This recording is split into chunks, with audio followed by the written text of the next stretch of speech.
Baik, Bismillahirrahmanirrahim. Assalamualaikum warahmatullahi wabarakatuh. Selamat siang semuanya. Senang bertemu dengan teman-teman semua di sini. Pada kesempatan kali ini, kita akan masuk ke sesi talk show berikutnya. Perkenalkan, saya Windy Handayani dari Departemen Biologi FMIPA UI. Pada kesempatan ini akan menjadi moderator pada sesi talk show hari ini. Untuk sesi talk show hari ini kita sudah hadir di sini, ada 3 pembicara kita yang sangat pakar ya di bidangnya. Ada Bapak Dr. Mufti Petala. Mungkin Pak Mufti bisa dada-dada ke audiensnya. Kasih tepuk tangan dong dari audiensnya semuanya. Oke, terima kasih. Kemudian ada Bapak Dr. Dipo Agila, silakan. Oke. Tepuk tangannya mana buat Pak Dipo?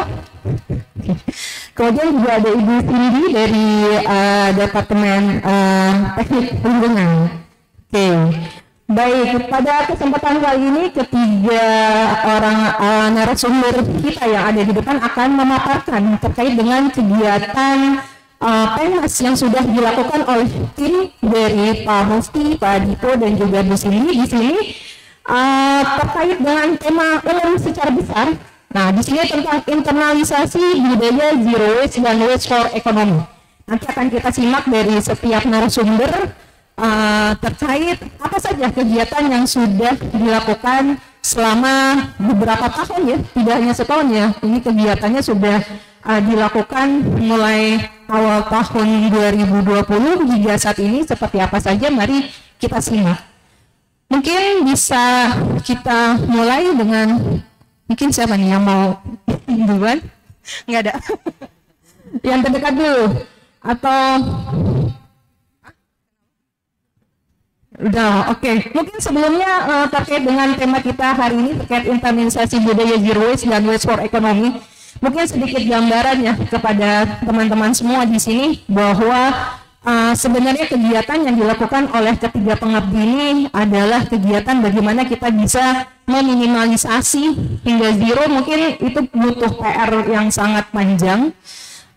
Setidaknya kita mencoba meminimalisasi sampah dan caranya seperti apa. Kebetulan kemarin ini juga sudah bekerja sama ya dengan PT Petan Energi. Kita punya yang namanya reaktor biodigester yang bisa dimanfaatkan untuk mengolah sampah-sampah organik yang ada di UI. Mungkin ini bisa, mungkin di sini ya yang bisa paparkan mungkin bagaimana sih sejarah awal. Ya ini di sini yang tahu nih terkait dengan sejarah awal bagaimana adanya biodigester di UI itu sendiri. Terima kasih, silakan di sini. Wah, saya boleh nih, nggak nih ya mengatasnamakan UI untuk cerita tentang sejarah, karena sejujurnya saya juga datangnya setelah diskusi-diskusi awalnya. Tapi dari informasi yang saya ketahui, mungkin rekan-rekan dari DPPM boleh nih nambahin kalau takutnya ada yang salah atau kurang. Jadi memang ini hasil kerjasama antara DPPM dengan PT Python ya, sebagai bentuk CSR dari PT Python yang memang selangkah lebih maju ya, karena biasanya kalau CSR ini sekedar tanda kutip ngasih reaktor gitu ya, tapi kalau yang ini benar-benar dikawal desainnya, dikawal konstruksinya, sampai bahkan ketika implementasi itu kita tetap rapat rutin dengan PT Python untuk bisa memantau berapa banyak gas sih yang dihasilkan, berapa banyak energi, berapa banyak sampah yang diolah, dan kemudian apakah digestatnya sampai jadi kompos dan dipakai oleh masyarakat sekitar. Nah, jadi saya rasa ini bukan hanya sekedar CSR ya, yang kerennya ini adalah kemitraan antara UI dan PT Python yang memang outcome based, jadi bukan hanya sekedar reaktornya selesai centram gitu, tapi apa yang terjadi setelahnya dari segi pengurangan sampah dan penghasilan energi terbarukan. Mungkin seperti itu ya. Sejak tahun berapa itu ya Bu ya? 2020 ya? Sebelum pandemi ya, 2020 ya, 2020 ya inisiasinya ya. Kalau misalnya teman-teman ada yang berminat untuk melihat bioreaktornya, itu ada di Laboratorium Parangtopo ya, kebetulan dikelola oleh Fakultas MIPA ya, seperti itu. Mungkin sejauh ini kira-kira kendala apa saja sih yang sudah dihadapi mungkin selama apa ya istilahnya kita mencoba ya mengembangkan atau memanfaatkan reaktor biodiesel itu mungkin di sini. Oke, mungkin izin Bapak-Bapak saya mulai nanti kalau mau menambahkan boleh. Jadi memang mungkin saya coba sambil ngobrol nih sama audiens. Rekan-rekan di sini ada yang pernah atau sedang mengolah sampah di rumah nggak ya? Mungkin kompos belum. Oke. Kompos mungkin ada yang bisa tunjuk tangan? Kompos punya apa semacam alat composting sendiri gitu ya di rumah mungkin? Atau bahkan lebih sederhana biopori. Ada yang punya biopori di rumah mungkin di sini ada? Oh, Ibu ada satu. Oke. Nah mungkin bagi yang sudah pernah punya fasilitas pengolahan sampah di rumah, tahu sekali bahwa itu tuh bukan sekedar naruh, buang terus selesai ditinggal gitu ya. Pasti ada pemeliharaan yang harus dilakukan. Bahkan sebelum pemeliharaan ada operasionalnya yang harus dikelola, ada orang yang bertanggung jawab gitu ya. Kalau di rumah mungkin anak paling tua gitu biasanya ditugaskan atau mungkin ibunya gitu. Nah sama juga waktu di reaktor ini mungkin salah satu tantangan, mungkin bukan kendala ya kita menyebutnya tantangan mungkin ya Pak, adalah memastikan ada satu pengelola yang bertanggung jawab atas semua proses feeding istilahnya naruh sampah di reaktornya sampai pemanfaatan energinya. Nah pada saat itu memang karena diterima fasilitasnya oleh UI, kemudian di laboratorium Parangtopo yang adalah fasilitasnya FMIPA, terus ada peneliti lain dari fakultas lain. Jadi waktu pada saat itu semacam saya mau dong mengelola gitu, semuanya mau ya gitu. Nah jadi itu sih sebenarnya mungkin yang paling mendasar dan sebenarnya ini bukan spesifik pada UI ya, karena kalau fasilitas pengolahan sampah di luar pun yang dikelola PUPR dan lain pasti masalahnya itu pengelolanya tidak pasti siapa, dan yang pasti adalah siapa nih yang membiayai. Nah itu sih, karena setiap operasional pasti ada pembiayaan gitu. Mungkin betul sekali. Mungkin kalau mau ditambah mungkin Pak Diro bisa menambahkan nih, karena sekarang kan ya istilahnya mencoba mengkoordinir adalah FIPA ya, seperti apa? Ya. Baik, bismillahirrahmanirrahim. Assalamualaikum warahmatullahi wabarakatuh. Iya, baik Bu Indri, saya coba sedikit cerita. Jadi betul tadi kata Bu Cindy, laboratorium biodigester ini itu adalah hasil kerjasama PT Python Energy dengan Universitas Indonesia. Jadi buat teman-teman mungkin yang masih jarang dengar PT Python Energy ini, dia bekerja di produksi listrik. Jadi hampir sekitar beberapa persen listrik di Jawa itu adalah dari swasta. Dalam hal ini salah satunya adalah PT Python Energy. Jadi di akhir 2020 kalau saya tidak salah, PT Python mengimplementasikan salah satu CSR-nya di Universitas Indonesia dengan menyumbangkan reaktor biodigester. Jadi kita di laboratorium Parangtopo diletakkannya. Jadi ini kerjasamanya bukan kerjasama dengan MIPA. Jadi kerjasamanya adalah dengan Universitas Indonesia. Nah, 8 reaktor itu bukan skala main-main, itu udah skala industri. Bahkan kalau kita keluar nanya ke teman-teman yang menghasilkan kompos, itu tidak sebesar ini. Ini skalanya skala industri, karena memang cita-cita Python dan UI waktu itu adalah UI harus minimal bebas sampah organik. Cita-citanya seperti itu. Nah, dengan cara sampah-sampah organik ini bisa dikelola menjadi sesuatu yang lebih berguna. Nah, cita-citanya Python dan UI itu adalah mengkonversi sampah ini menjadi, salah satunya adalah energi terbarukan, listrik. Jadi kalau ternyata kami juga menghasilkan kompos, sebenarnya itu adalah additional value, luaran tambahannya saja. Sebenarnya cita-citanya adalah kita ingin menghasilkan sampah untuk menjadi listrik. Nah ini yang sudah kami laksanakan. Tantangannya, wah, kalau dilarang disebut kendala, kita sebut tantangan. pertama kali Titan datang lagi COVID, pekerjaan terbesarnya adalah mencari bahan baku sampah organik. Lagi COVID, nggak ada kantin yang buka, mau nyari sampah organik di mana? Nah, jadi kita putar otak bagaimana caranya. Ya sudah, kalau kantin di UI nggak ada, kita ambil dari luar. Nah, kebetulan kita punya, saya nggak promosiin nama restoran ya, tapi kita ada restoran Mangki. Jadi kita minta, ya sudah, sampah organiknya yang kami ambil selama kantin di UI belum buka. Jadi itu yang kami dapatkan. Nah, ketika kuliah sudah mulai berjalan, kantin sudah mulai buka, PR-nya baru lagi, belum terimplementasikan dengan baik budaya memisahkan sampah. Jadi kalau ke kantin, nah mudah-mudahan di kantin-kantin yang biasa kita lihat sudah terpisahkan, seperti contohnya ini udah terpisah nih, sampah organik, sampah plastik, mana yang bisa didaur ulang itu sudah bisa. Tapi kalau di kantin kebetulan waktu itu di MIPA lucu, 2020 itu sampah sudah terpisah, tapi waktu masuk di bak sampahnya dicampur, ya apa gunanya? Jadi PR kita waktu itu adalah bagaimana kantin ini benar-benar bisa memisahkan sampah organik dan anorganiknya, sehingga nanti ketika masuk di biodigester itu bisa dikelola dengan baik. Nah, so far kita sudah 2023, alhamdulillah sudah mulai berjalan dengan baik. Tantangan masih banyak ke depan. Mudah-mudahan kerjasamanya bukan hanya dengan MIPA, bisa dengan fakultas-fakultas lain.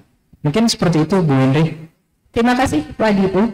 Mungkin dari Pak Mufti juga ada, mungkin kita bicara dulu tentang latar belakangnya, kenapa sebenarnya kita walaupun berbeda tapi tetap tujuannya sebenarnya sama gitu, dan semua dinaungi oleh salah satunya ada kegiatan di laboratorium biodigester ini ya, salah satunya. Mungkin dari Pak Mufti ada cerita lain gitu di belakangnya atau bagaimana? Ya, terima kasih Bu Indri. Assalamualaikum warahmatullahi wabarakatuh. Jadi awalnya saya berkecimpung di persampahan ini juga tidak sengaja gitu, karena memang ke tanggung jawab inilah mau ya bahwa sampah banyak sekali gitu. Di mana-mana cerita mau itu bukan sampah dapur, sampah dari pasar ya.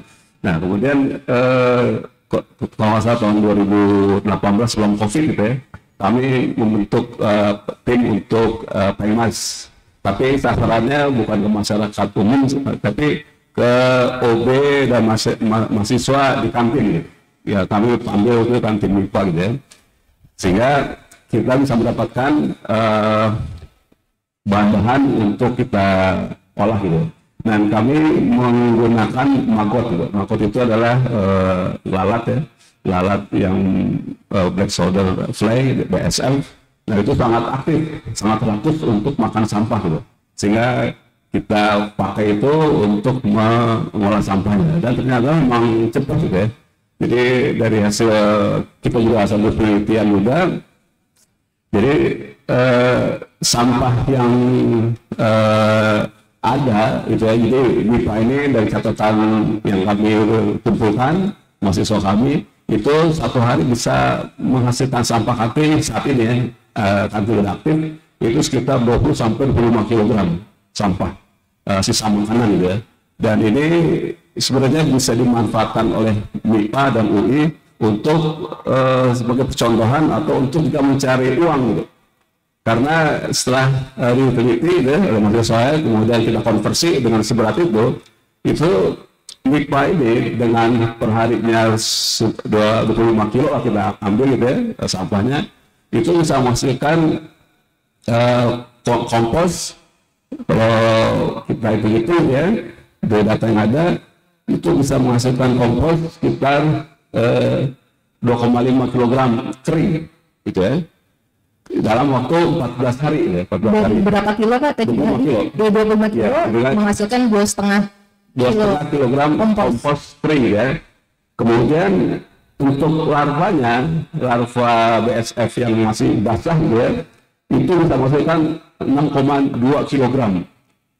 Kalau yang keringnya itu cuma 2,5 kg. Ini kalau dihitung uangnya, kita konversi ke uang gitu ya, itu 2,5 kg misalnya harga kompos itu 5.000 atau berapa, itu bisa sekitar 12.500 12.500 per hari. Itu kompos kering ya. Oke. Kalau larva maggot yang basahnya itu kita hitung itu bisa dapat 375.000. Itu dalam waktu 14 hari ya. Kemudian kalau yang keringnya itu lebih besar lagi tuh. Itu bisa dapat, karena sekilonya bisa 100.000 gitu. Sekilonya 100.000 untuk maggot kering ya Pak? Kita dapatnya 2,5 kilo gitu ya. Jadi 250.000 gitu. Dan ini dalam waktu sehari gitu ya, dalam 1 hari. Jadi kalau kita misalnya Parang Topo itu ingin konsisten gitu ya, kita menyediakan palet untuk melihara maggotnya itu bisa 4 tingkat, 5 tingkat gitu ya. Dan itu setiap hari bisa membiayai orang-orang yang bekerja di sana gitu. Jadi apalagi kalau misalnya MIPA berani itu mengambil seluruh sampah kantin UI dan rumah sakit UI dan juga Mangking. Wah, berarti semakin banyak pemasukan yang bisa diperoleh gitu ya. Jadi dalam waktu 14 hari sampah itu udah bisa menjadi sangat bermanfaat gitu.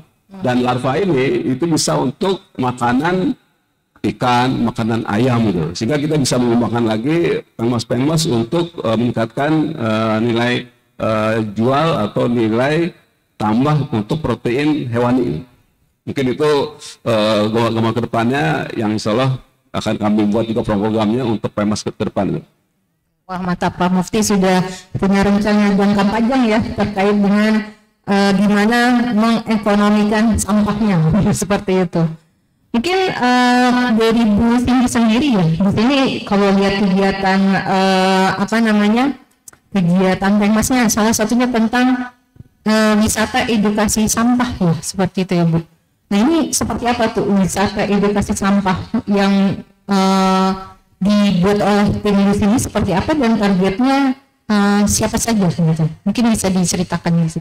Baik, jadi sebenarnya waktu membuat program itu kita kembali ya ke misi kita sebagai warga UI, yaitu mendidik bangsa, terutama mulai dari orang sekitar.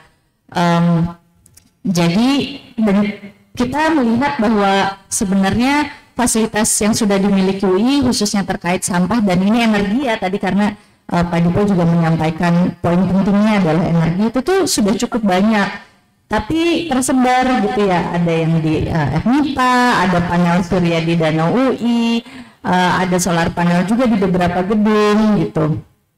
Selain itu juga ada beberapa reaktor biogas selain di FMIPA, ada di lokasi-lokasi lain. Akhirnya kita coba menyatukan semua fasilitas energi terbarukan yang dimiliki UI, terus kita kemudian kemas dalam wisata edukasi ini yang kita sajikan kemarin itu pertama kali karena pilot untuk siswa madrasah dari Kukusan gitu. Jadi warga sekitar supaya mereka lebih akrab ya dengan UI, mereka sehari-hari kesini main di Danau UI gitu ya, naik sepeda gitu. Tapi mungkin bahkan nggak tahu apa sih yang sebenarnya UI punya dalam hal energi terbarukan. Jadi waktu itu kami mengundang mereka, ada sekitar 50 siswa kelas 5 dan kelas 6. Untuk pertama kita ada penjelasan dulu di kelas. Waktu itu di Fakultas Teknik karena jalannya dekat ya, karena mereka di Kukusan Teknik. Mereka jalan dari sekolahnya sampai Fakultas Teknik, kemudian kami memberikan penjelasan tentang energi terbarukan, bagaimana bisa di-generate, panel surya, kemudian mobil listrik dan semuanya. Kita juga ngasih contoh mainan mobil listrik yang bisa mereka mainkan, ada kuisnya. Nah, sampah itu bagian kecil sebenarnya dari wisata edukasi itu. Kenapa? Karena memang kita ingin mengemasnya dalam gambar besar energi terbarukan gitu. Nah, kemudian dari situ mereka naik bis kuning, kemudian mereka jalan keliling UI, mereka juga melihat solar panel di ISEL Fakultas Teknik. Nah, kemudian mereka mampir main ke Parang Topo. Di situ mereka mendapatkan penjelasan langsung di depan reaktor oleh Pak Damut yang adalah operator reaktor ya dari FMIPA yang sudah sangat expert ya di operasional reaktor itu, kemudian mereka juga langsung merasakan feeding, jadi mereka masukin sampah ke reaktor gitu ya, kemudian mereka bisa melihat listrik yang dihasilkan dari proses itu, walaupun sebenarnya listriknya itu dari biogas mungkin tadi siang gitu ya, nggak langsung gitu ya prosesnya, tapi tetap saja mereka bisa melihat ada sampah masuk, listrik keluar gitu. Di situ sih mereka sangat menikmati dan bisa melihat langsung bahwa ketika mereka mengelola sampah dengan bertanggung jawab, tadi seperti yang Pak Mufti sampaikan, ada nilai tambah lain gitu ya, dalam hal ini energi, seperti itu. Untuk wisata ini apakah memang sudah bisa apa istilahnya kontinu atau bagaimana tuh? Ya sekarang kami akhirnya kemarin karena setelah pilot ya kami membuat semacam paket dan mencoba menawarkan ke beberapa sekolah lain. Dan memang ada yang tertarik, memang yang sulit adalah transport ya, gitu. Jadi mereka harus mendatangkan sendiri warga-warganya ke sini, apa siswa-siswanya ke sini, sehingga kita biasanya ngepasin sama jadwal ekskursi mereka. Jadi kita akan ada lagi nanti di tengah semester genap depan, gitu. Karena biasanya mereka jadwal-jadwal ekskursi menuju akhir tahun ajaran, ya betul. Sedang liburan ya Bu ya. Oke, baik. Nah kalau dengan Pak Diko sendiri, nah kalau ini kan hampir juga tujuannya sama ya untuk internalisasi terkait dengan budaya Zero Waste itu sendiri ya. Bagaimana kita bisa mengelola sampah-sampah organik. Nah ini kalau Pak Diko saya lihat di sini dengan kelompok masyarakat tani ya. Dan juga masyarakat tani di mana saja mungkin bisa dicerahkan. Ya, baik, terima kasih Mbak Windri. Ya, jadi tujuannya sebenarnya mirip dengan yang tadi disampaikan oleh Bu Cindy. Jadi di laboratorium Parangtopo pun selain kita bertujuan untuk menghasilkan energi terbarukan tadi, kita juga ingin mengedukasi masyarakat. Nah, cuma bedanya kalau di Parangtopo karena kami lebih fokus kepada operasionalnya, jadi biasanya masyarakat yang request. Nah, jadi mereka datang, mereka menghubungi Fakultas MIPA, merequest ingin belajar tentang pengolahan sampah. Biodigester itu konsepnya seperti apa? Bisa nggak diimplementasikan di rumah tangga? Jadi mereka request, mengatur jadwal, jadi mereka datang sendiri ke laboratorium Parangtopo dan kami sudah siap. Jadi kami yang menyiapkan segala kebutuhannya termasuk konsumsinya. Jadi itu semua kita siapkan. Beberapa yang pernah datang misalnya gabungan organisasi wanita Kota Depok, jadi itu seperti PKK-nya lah di Kota Depok, itu perwakilannya ada, kemudian mereka mendengarkan, waktu itu ada Pak Mufti juga, karena mereka merequest bisa nggak kami diajarkan untuk mempunyai nilai tambah ekonomi dari apa yang diproduksi dari rumah tangga, dalam hal ini sampah. Nah, jadi kami memberikan beberapa opsi. Kalau misalnya mau maggot atau misalnya mau menghasilkan kompos sampah dengan biodigester, itu kami berikan teknik yang sederhananya seperti apa. Namun implementasinya itu tentu harus tergantung kepada mereka sendiri, mau atau tidak. Dan kami siap untuk menemani kalau memang diinginkan. Hal lain juga yang kami sudah dan sekarang sedang laksanakan adalah kami bekerja sama dengan beberapa kelompok tani yang ada di Kota Depok. Salah satunya di, saya lupa namanya apa ini, di dekatnya Brimob Pak, agak ke atas, saya lupa namanya. Ya? Apa petani belimbing? Bukan belimbing. Bukan petani belimbing. Yang saya ingat menjadi, mohon maaf namanya saya lupa. Tapi mereka datang ke kami merequest seperti ini.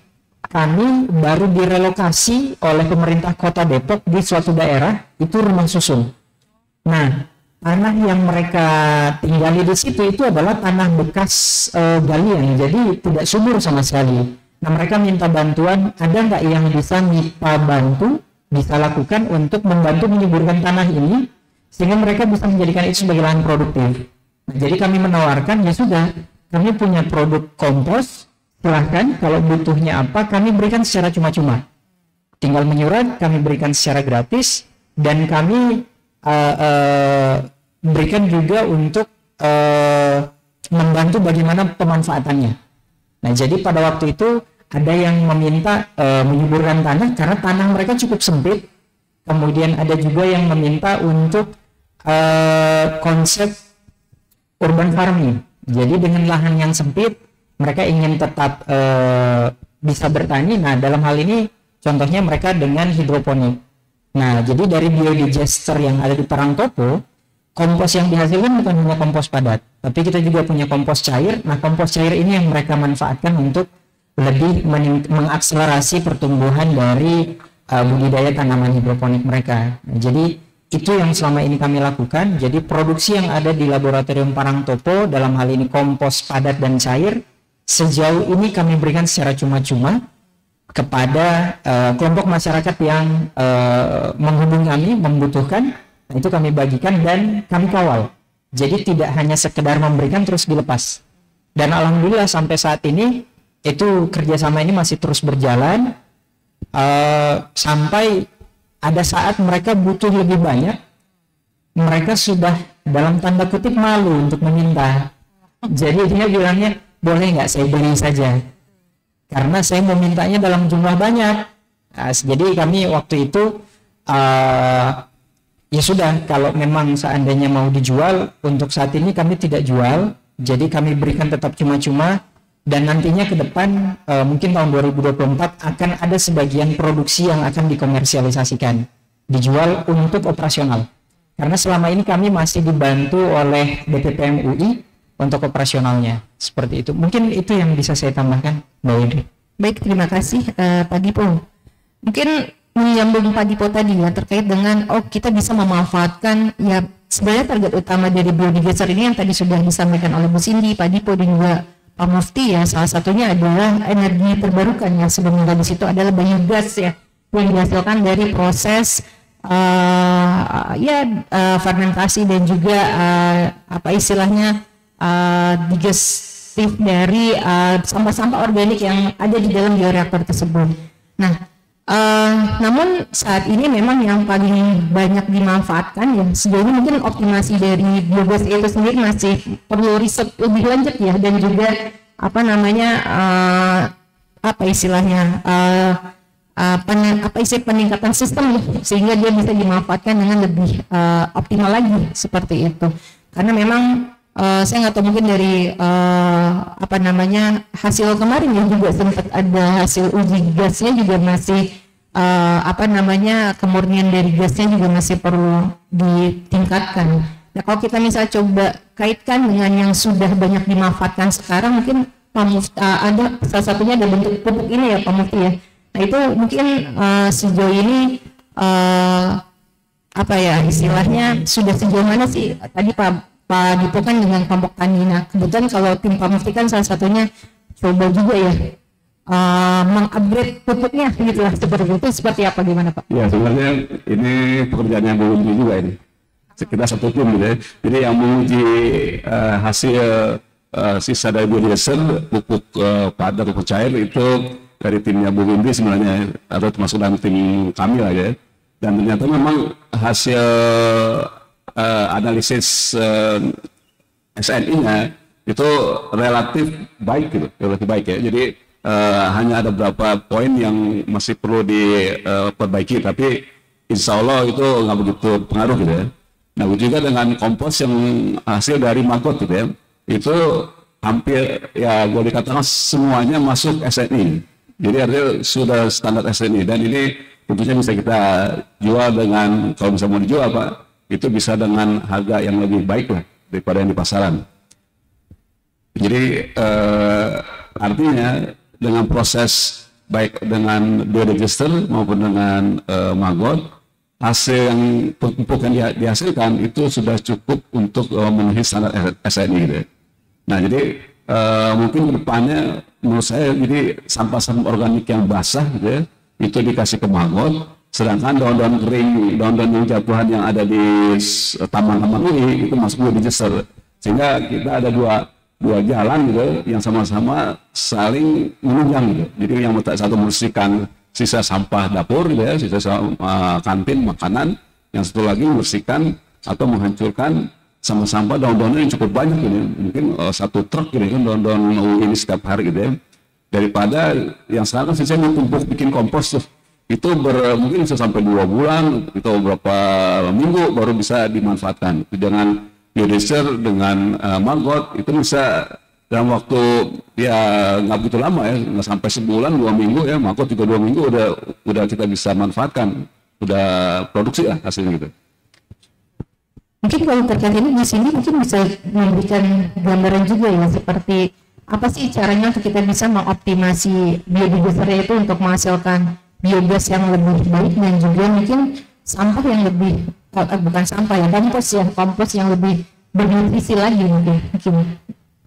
Iya, kebetulan memang seringkali ini permasalahan skala tadi ya, karena seperti reaktor apapun sebenarnya akan sangat ideal kalau inputnya homogen gitu ya, dan konstan, karena ini kan kita ngasih makan bakterinya ini senang dikasih sesuatu yang sama terus setiap hari gitu. Nah, yang sulit memang dengan biodigester dari sampah kantin adalah karena sangat heterogen ya. Hari ini mungkin banyak sisanya nasi, besok tergantung menunya apa, sisanya sayur. Nah, kalau untuk reaktor biogas, apapun yang menggunakan bakteri sebenarnya ini nggak optimal memang gitu. Sehingga seringkali kalau skalanya lebih besar nih ya, skala industrial memakai anaerobic digestion, biasanya memang ada semacam co-substrat gitu. Jadi kita melengkapi feed yang sudah dikasih ke dalam, misalnya hari ini banyaknya nasi dan misalnya sisa-sisa sayuran gitu ya. Nah, tergantung misalnya nanti tuh karbonnya apakah terlalu rendah, nitrogennya terlalu tinggi, padahal biasanya harus ada misalnya rasio karbon nitrogen, sama mirip seperti kompos sebenarnya yang ideal, walaupun toleransinya agak lebih tinggi ya daripada kompos yang biasanya karbonnya harus jauh lebih tinggi. Jadi kita bisa mengakali dengan memberi substrat lain untuk mengimbangi. Kadang-kadang misalnya daun-daunan bisa, tapi harus daun hijau gitu. Sedangkan kan kalau ini banyaknya daun kering gitu ya, coklat gitu ya. Jadi itu, atau kalau di skala industri seringkali misalnya bekerja sama dengan pihak lain yang juga menghasilkan limbah, misalnya dengan pengelolaan air limbah pakai lumpur pengolahan air limbah gitu, itu biasanya juga cukup ideal. Nah, kalau di penelitian kami sih memang kalau di lingkungan seperti UI yang relatif sisa makanannya banyaknya nasi, daging gitu ya, yang nitrogennya agak tinggi, kita mungkin bisa nyari co-substrat ke pasar gitu. Jadi misalnya buah-buahan atau sayur, tapi sayur yang lebih beragam ya, ketimbang mungkin sisa di sini bongkol-bongkolnya aja gitu ya. Seperti itu. Jadi mungkin kedepannya kalau mau output yang lebih konsisten dan tadi produktif, memang harus mencari input di luar yang kita hasilkan sehari-hari. Dan juga misalnya karena kita nature-nya kampus ya, Senin sampai Jumat, Sabtu Minggu tutup, itu kan juga lagi-lagi nggak konstan gitu ya. Jadi tetap sebenarnya perlu ada input di hari-hari libur itu, seperti itu. Jadi tetap harus ada apa yang masuk gitu ke dalam dia. Itu idealnya nih ya, karena kalau enggak pasti kan dia memelan, nanti Senin kita kasih makanan normal tapi sebenarnya dia lagi semacam tidur gitu, istirahat gitu. Semacam itu sih Bu, mengganggu fase apa ya, fase hidupnya sih. Iya betul, organisme yang ada di dalamnya. Iya itu. Oke. Ini memang menarik sekali ya. Tadi mungkin Pak Diko juga sempat cerita ya bahwa di awal kita sendiri juga kesulitan ya untuk mendapatkan sampah-sampah organiknya, terutama pada saat COVID. Mungkin sedikit data dari apa namanya yang lingkungan DPOF ya. Itu pada masa waktu sebelum COVID, sehari saja di UI dalam sebulan di UI itu bisa sampai 18.000 sampah organik ya.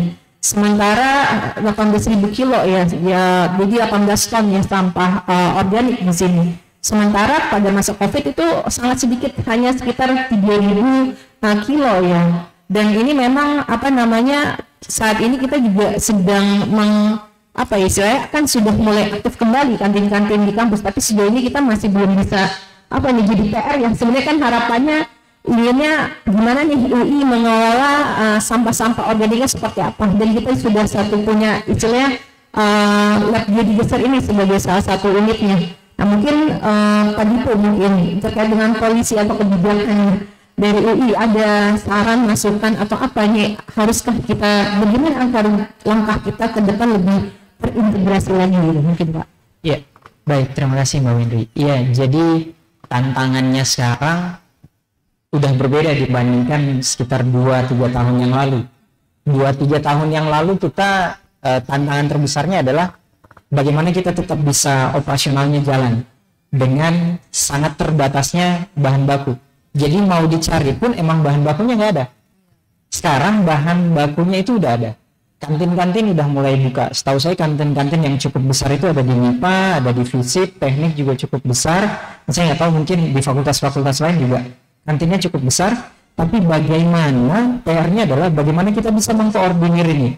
Jadi sampah-sampah organik yang ada di fakultas-fakultas ini kita bisa konsentrasikan untuk diolah di satu titik yang sama misalnya kita olah di Laboratorium Parangtopo, karena dengan hanya mengandalkan produksi dari sampah organik dari FMIPA saja, kami hanya mengolah itu. Jadi kami inputnya, mohon bantuan Bu Sidik, jadi kami menginput itu tidak setiap hari karena terlalu terbatas. Seperti yang tadi Pak Mufti sampaikan, hanya sekitar 25-30 kg sampah makanan per hari dari MIPA saja. Itu hanya dari MIPA. Itu untuk dimasukkan ke reaktor itu terlalu sedikit. Nah, jadi kami biasanya itu setiap 3 hari sekali, jadi menunggu sampai cukup banyak sehingga bisa untuk satu fase. Nah, itu yang kami lakukan. Jadi kalau di MIPA itu kita bisa mengolah sekitar 250 sampai 400 kg gabungan antara sampah sisa makanan dan daun kering. Nah, sebenarnya salah satu juga yang bagus untuk meningkatkan kualitas dari kompos ini tentunya adalah dengan kotoran hewan. Nah, kita tahu sendiri UI nggak punya kotoran hewan. Jadi biasanya kami bekerja sama dengan rumah potong hewan atau peternakan hewan yang ada di luar UI untuk bisa kita olah kotoran hewannya. Nah, itu yang kami lakukan. Kedepannya kami sangat berharap bisa bekerja sama dengan fakultas-fakultas lain.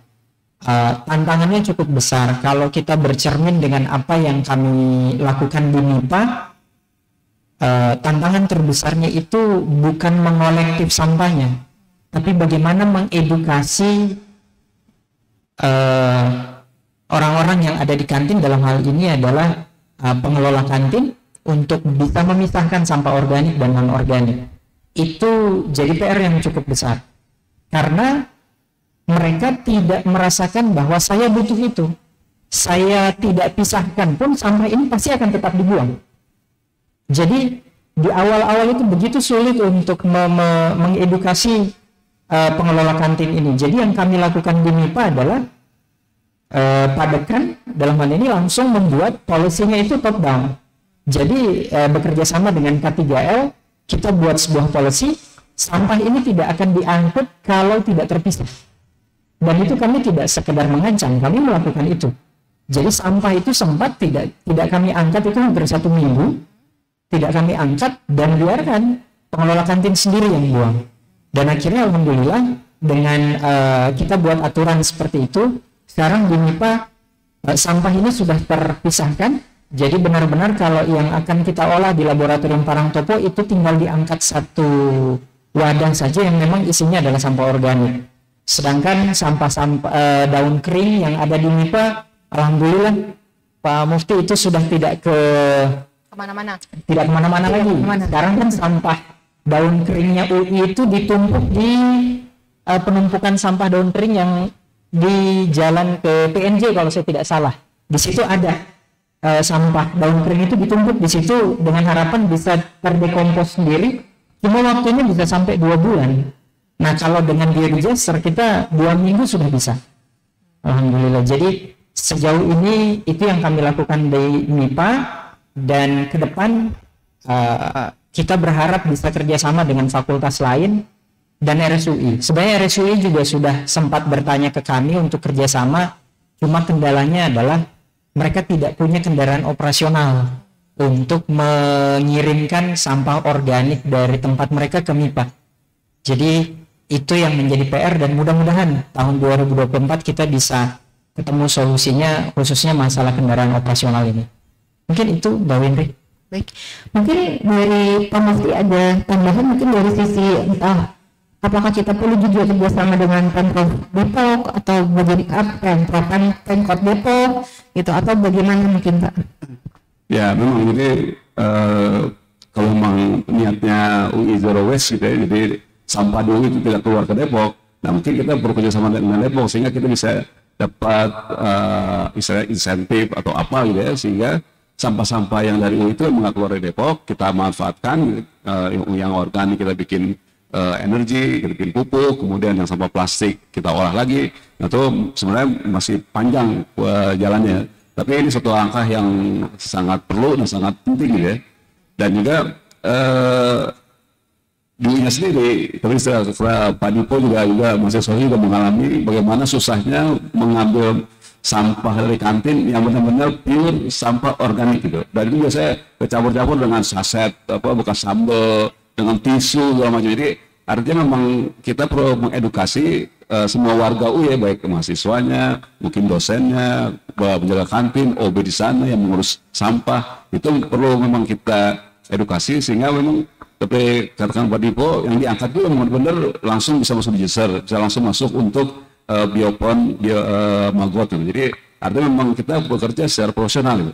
Itu yang penting ya. Dan untuk Kota Depok, yang saya dengar mereka juga sudah punya nih percontohan untuk maggot gitu. Walaupun skalanya sih besar ya, tapi yang lebih besar skala penumpukan sampah untuk kompos biasa gitu. Jadi saya sudah pernah yang berkunjung ke Jalan Merdeka itu, di situ memang banyak sampah-sampah ditumpuk gitu ya. Tapi maggot itu memang cuma berapa 10 kali 20 meter aja, tapi sampai yang ditumpuk itu lebih dari itu gitu. Jadi artinya belum secara optimal dimanfaatkan itu. Kalau itu lebih cepat prosesnya gitu. Dan juga ini bisa juga untuk dikeluarkan ke kelurahan itu. Memang saya pernah mengajukan juga proposal untuk Pengmas ini untuk di kelurahan gitu ya, kelurahan percontohan. Kita minta 1 RW gitu ya di 3 kelurahan di Depok sini. Ya sebenarnya alhamdulillah itu belum berhasil, dan juga pas Covid, jadi artinya alhamdulillah juga jadi tidak berhasil. Jadi artinya kalau bisa setiap RW atau setiap RT itu ada kerjaan seperti ini gitu ya, mungkin RT itu atau RW itu bisa menghasilkan uang dan juga tidak perlu bayar sampah tukang sampah lagi loh untuk mengambil sampah gitu, kecuali sampah yang tidak bisa dimanfaatkan ya. Jadi sama-sama organik kita ini bisa dimanfaatkan untuk orang-orang di sana yang mungkin sudah pensiun atau tidak ada pekerjaan, itu bisa diperdayakan orang seperti itu. Mungkin itu yang saya tambahkan. Baik, kalau di sini sih kita melihat bagaimana sebenarnya masalah pengelolaan sampah itu dimulai dari pribadi masing-masing, dan kalau bisa dimulai dari lingkungannya dulu ya, dari lingkungan tempat kita tinggal dulu, sehingga terjadi istilahnya pembiasaan ya terkait bagaimana kita mencoba mengolah sampah itu sendiri. Nah kalau dari yang kemarin ya Bu Cindy, dari kegiatan dengan siswa madrasah, berarti siswa SD ya, sekolah dasar ya. Nah dari situ sendiri apakah mereka istilahnya ada semacam ini ya, kalau kita mau semacam evaluasi dulu ya, apakah sebelumnya mereka sudah ada edukasi sendiri dengan sampah, dan sejauh mana mereka tahu bahwa ini sampah bisa dimanfaatkan untuk menjadi produk lain yang bisa punya nilai ekonomi. Mungkin salah satunya mungkin tadi energi terbarukan gitu. Mungkin bisa dibagi sih. Terima kasih. Iya, jadi memang sih kalau anak-anak zaman sekarang ya, anak-anak sekolah itu sudah aware ya tentang permasalahan sampah. Apalagi sekarang banget tuh banyak TPA terbakar tuh ya seluruh Indonesia. Jadi memang permasalahan sampah udah mainstream ya. Jadi banyak yang secara pengetahuan mereka sudah tahu lah ya gitu. Tapi kan kalau kita mau menuju perubahan perilaku, ini kan nggak berhenti di pengetahuan gitu ya. Artinya berhubungan dengan emosi gitu ya. Nah memang emosi yang paling berkaitan dengan sampah ini kan jijik gitu ya. Nah itu yang seringkali menjadi masalah dalam pengelolaan sampah organik. Jadi kalau tadi teori perubahan perilaku, biasanya tuh kita mengejar emosi yang memang paling diinginkan oleh orang tersebut. Bagaimana si perubahan perilaku nih, misalnya pengomposan, ini bisa dilakukan dan mencapai emosi yang diinginkan tanpa menyentuh emosi yang tidak diinginkan, dalam hal ini jijik gitu. Nah yang memang sulit dengan sampah organik dan pengolahannya adalah karena emang baru gitu ya. Secara umum, walaupun kalau mengomposnya benar, kemudian diaduk dan pakai fasilitas yang baik, baunya bisa dicegah. Tapi 90% pastilah mengalami bau-baunya sampah gitu ya. Setidaknya mungkin di awal-awal proses. Nah, jadi si rasa jijik ini memang barrier besar nih bagi adopsi pengelolaan sampah organik di level masyarakat. Makanya misalnya banyak yang kalaupun menerapkan mungkin levelnya biopori gitu ya, karena di dalam tanah dan biasanya jadi nggak bau memang, tapi betul terendam. Begitu di atas permukaan dikit, misalnya mungkin pengomposan takakura gitu yang banyak diterapkan, mungkin ada yang udah pernah nyoba, susah tuh bikin takakura tapi nggak bau sama sekali gitu ya. Jadi akhirnya pasti udahlah nggak jadi gitu. Sehingga memang idealnya ada kerjasama tadi ya. Setidaknya mungkin pengolahan sampah itu ada di level komunal ya, misalnya di pengangkutan sampah di level RT gitu ya, atau setidaknya 15 rumah tangga. Juga kan pasti ada keterbatasan lahan gitu ya Bu ya. Nah itu mungkin yang pertama. Sama yang kedua mungkin yang harus diselesaikan adalah dari hulu ke hilir gitu ya. Jadi artinya si rumah tangga atau anak-anak ini kan istilahnya kalau kita menyebutnya penyampah gitu ya, yang menghasilkan sampah. Nah misalnya dia diminta memilah, tapi tadi Pak Dipo juga bilang nanti dia udah milah tapi pas diangkutnya nggak terpilah gitu ya gitu. Tapi padahal kalau kita ngomong ke pengangkut, dia bilang ya saya udah mau ngangkut terpilah, rumah tangganya nggak milah, sama aja. Ada juga pasti kasus kayak gitu kan. Jadi mungkin ini juga mendiscourage si pengangkut untuk mengangkut secara terpilah setelah mungkin beberapa minggu atau beberapa bulan gitu. Walaupun mungkin masih ada rumah tangga atau pihak yang tadi Pak Dipo sampaikan sudah memilah. Jadi memang butuh konsistensi di seluruh rantai sistem pengelolaan persampahan. Ini tadi penyampahnya, terus pengangkut, kemudian ketika ditampung di pengelolaan dalam hal ini saya Parang Topo, ada lagi proses yang harus dilakukan. Mau nggak mau, kalaupun sudah dipilah, hampir pasti harus ada pemilahan lagi. Ini kan biaya gitu ya. Nah, jadi konsistensi kebijakan dari hulu ke hilir, kemudian pembiayaan yang jelas, partisipasi masyarakat, tadi infrastrukturnya juga bisa diandalkan.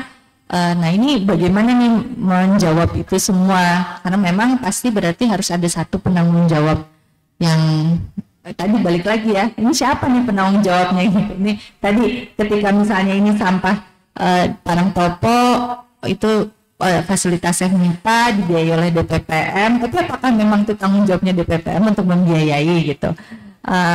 Apakah mungkin seharusnya ada di pihak lain, atau jangan-jangan malah tadi harusnya Kota Depok yang kita kasih dong insentif, kan kita nggak ngirim sampah ke TPA gitu ya. Nah jadi memang mekanismenya harus clear, harus dari satu pihak ke pihak lain, sehingga ujung tombaknya di rumah tangga ini dia bisa konsisten melakukan pemilahan sampah gitu, karena dia tahu di ujungnya akan dikelola dengan baik gitu. Oke, menarik ya. Mungkin tadi dari kata sisi emosi ya Bu Cindy ya, mungkin ada kata jijik ini saya jadi ingat Pak Mufti tadi. Pak Mufti katanya Pak nggak bawa produknya, nanti kalau saya bawa produknya si magotnya itu pada kabur semua lagi. Nah ini apalagi dengan magot ini itu juga aromanya kan juga cukup ini ya Pak, ya aromatik sekali.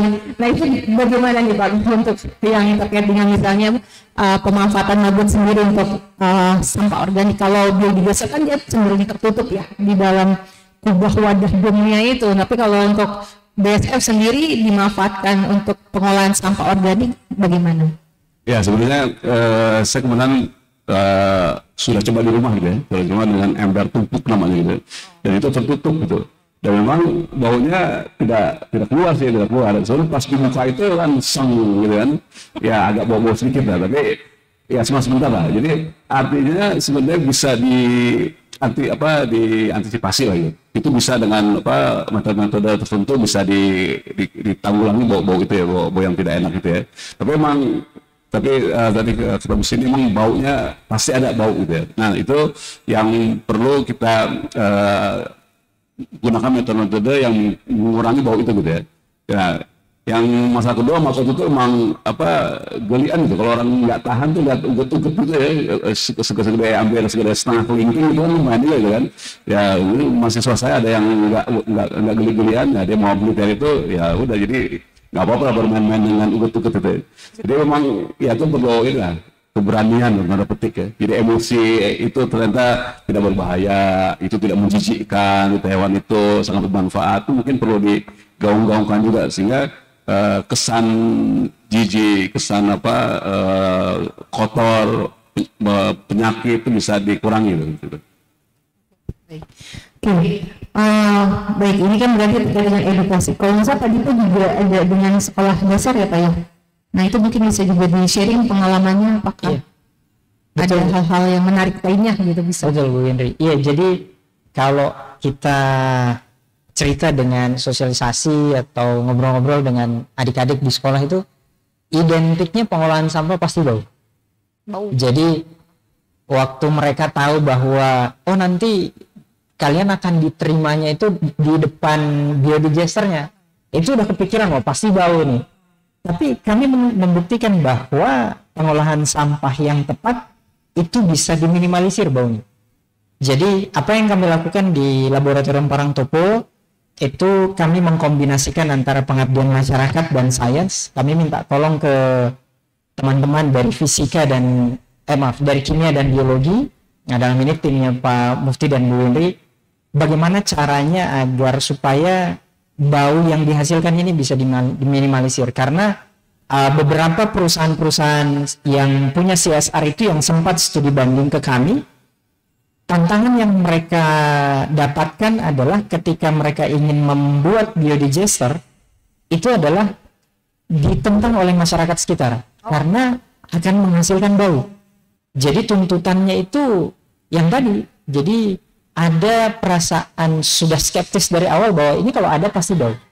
Dan yang kami lakukan di Laboratorium Parangtopo alhamdulillah itu bisa diminimalisir dengan beberapa perlakuan khusus, dan kami memang kalau bisa dikatakan reaktornya memang sudah tidak tradisional lagi, benar-benar tertutup, tidak ada lagi yang terbuka, jadi semuanya tertutup. Nanti pada waktu kami ingin mengekstrak hasilnya barulah sampah komposnya itu keluar, dan alhamdulillah sampah yang keluar, kompos yang keluar itu sudah tidak ada baunya sama sekali gitu.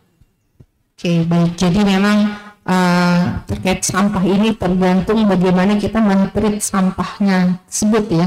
Apakah kita memang bisa membuat suatu sistem sedemikian rupa sehingga baik itu baunya ataupun juga cairannya yang tidak tersebar ya, sehingga dia bisa lebih terjaga.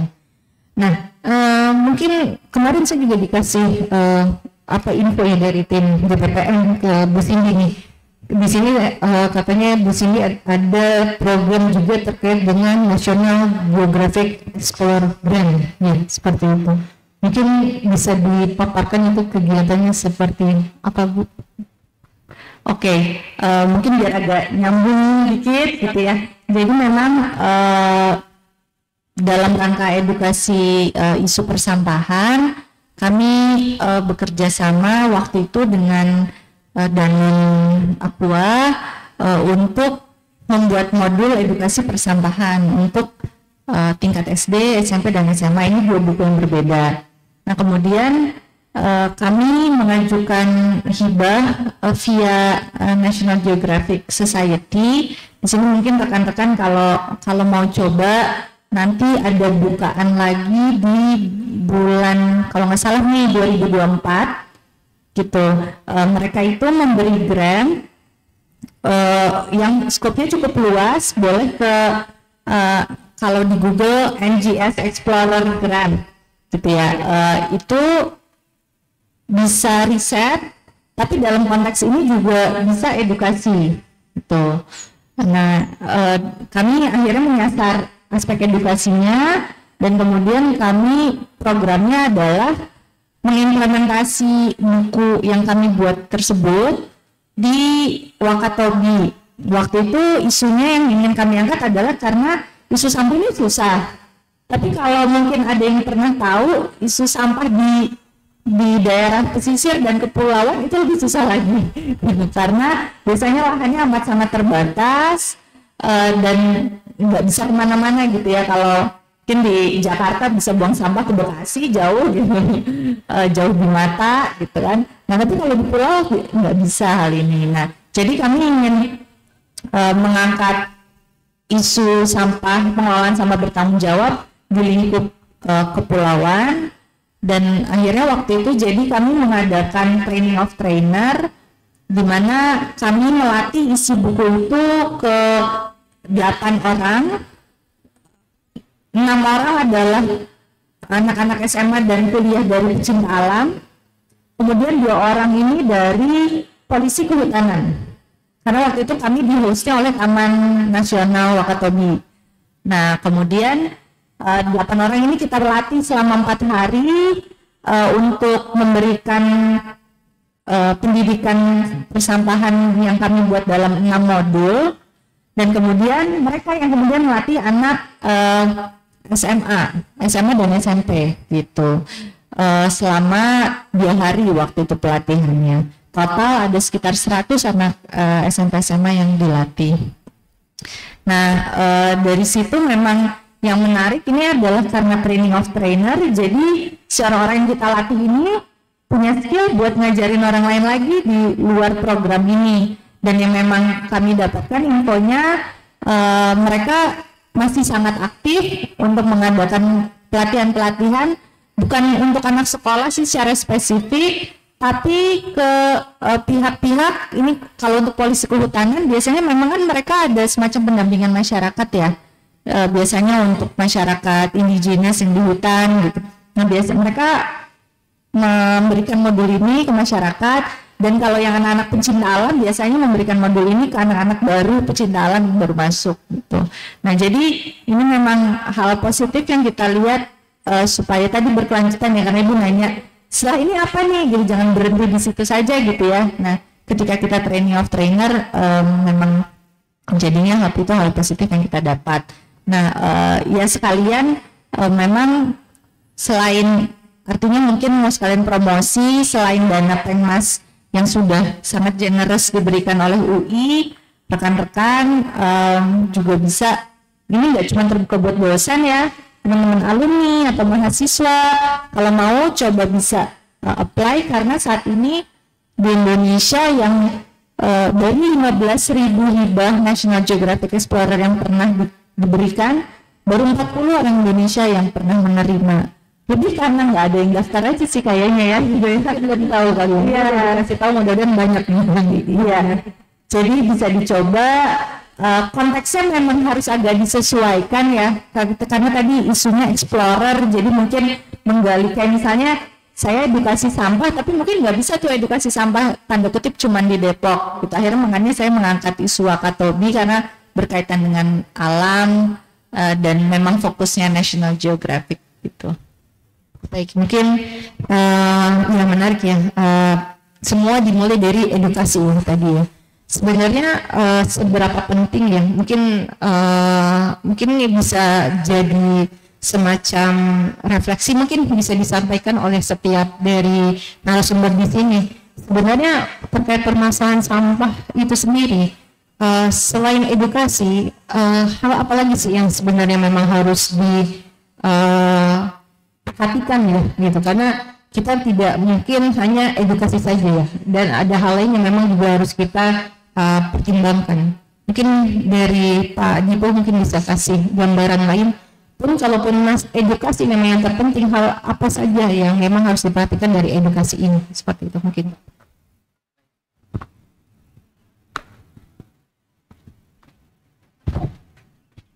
Ya, baik, terima kasih Mbak Windu.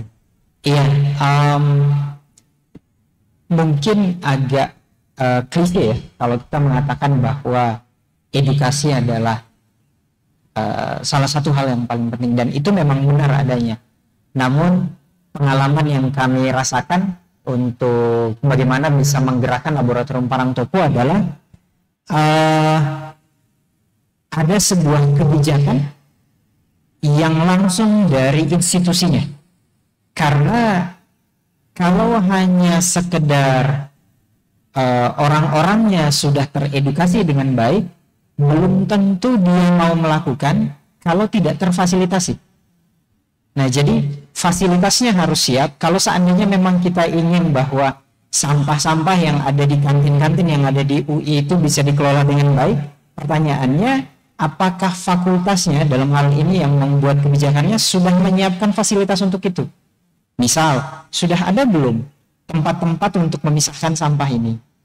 Sudah diatur belum rencana bagaimana agar sampah organik ini tidak menumpuk setiap harinya kalau memang harus diolah? Hal-hal itu tidak bisa dilakukan oleh pribadi-pribadi saja. Itu harus benar-benar dibuatkan sebuah aturan sedemikian sehingga itu akan bisa saling support. Jadi memang yang paling bawah itu adalah pelaku-pelakunya di sini dalam hal ini adalah misalnya produsen-produsen sampah organik, pengelola kantin. Tapi bagaimana itu bisa dikelola, nah itu adalah next step-nya. Dalam hal ini adalah bagaimana kita bisa membuatkan aturan, bagaimana kita bisa menyiapkan fasilitas agar semuanya bisa berjalan dengan baik. Dan yang paling terakhir adalah bagaimana bisa mensinergikan. Jadi beberapa komponen-komponen penting bukan hanya sekedar kita sebagai produsen komposnya atau pengelolanya, tapi ada nggak orang yang mau memanfaatkan ini? Karena kalau sekedar kita buat, kemudian tidak termanfaatkan dengan baik, rasanya mubazir. Jadi pemanfaatannya dalam hal ini juga harus tepat sasaran. Dan itu yang kami lakukan, bagaimana kami berusaha untuk mencari rekan-rekan kelompok masyarakat yang nantinya bisa menjadi role model. Gitu. Jadi kalau yang biasa kami ceritakan, kalau sudah ada kisah suksesnya, nah biasanya itu baru berbondong-bondong. Kalau belum ada contoh sukses, wah ini kayaknya wacana doang. Nah, itu yang kami coba lakukan selama ini, dan mudah-mudahan ke depan saat terus lebih baik, bisa lebih banyak pihak yang terlibat, minimal dari warga-warga UI saja dulu. Mungkin itu Mbak Wendri. Oke, baik. Mungkin dari Pak Mufti ada insight lainnya mungkin? Ya, sebenarnya yang dikatakan Pak Dipo tuh mencakup semua ya. Tapi ya mungkin yang perlu juga terakhir kali adalah komitmen gitu. Komitmen itu yang perlu jadi semuanya udah lengkap gitu ya. Ada pelaku-pelakunya udah sadar, semuanya difasilitasi. Tapi kalau komitmen tidak ada, itu bisa berhenti tengah jalan gitu. Nah, itu yang perlu dicamkan juga itu komitmen ini gitu. Mungkin itu saja yang bisa saya tambahkan gitu. Ya. Terima kasih Pak Mufti. Mungkin dari Bu Cindy ada. Ya, mungkin kalau dari semua aspek kita kalau di teknik lingkungan nyebutnya 5 pilar persampahan ya. Jadi kelembagaan, peraturan, pembiayaan, peran serta masyarakat sama infrastruktur. Tadi kalau bicara edukasi kan sebenarnya bagian kecil dari peran serta masyarakat ya. Itu pun peran serta masyarakat tadi banyak ya aspeknya selain edukasi, tapi emosi tadi banyak, behavior change itu masuk. Kalau yang dari 4 itu saya pikir mungkin yang utama kalau di UI sih mungkin kelembagaannya perlu clear ya gitu. Jadi siapa sih yang sebenarnya bertanggung jawab untuk pengelolaan sampah, karena sudah tidak bisa lagi tanggung jawabnya diserahkan ke masing-masing yang punya inisiatif, tapi tetap harus ada peran pentingnya. Nanti dari situ menurut saya semuanya selesai, artinya pembiayaannya jadi jelas karena pasti si pihak yang bertanggung jawab ini akan punya mata anggarannya gitu ya. Aturannya nanti dia yang mengatur, dan pasti fakultas sudah punya itu bisa di-align antar aturan antar fakultas. Dan nanti biasanya kan toh kita Sivitas Akademika UI ya, artinya kita tuh kalau diatur pasti bisa lah gitu ya, asal memang tadi ujung-ujungnya jelas gitu ya. Oke, baik, terima kasih. Mungkin saya bisa buka sesi diskusi dengan para audiens yang ada di sini. Silakan, ya Ibu, silakan.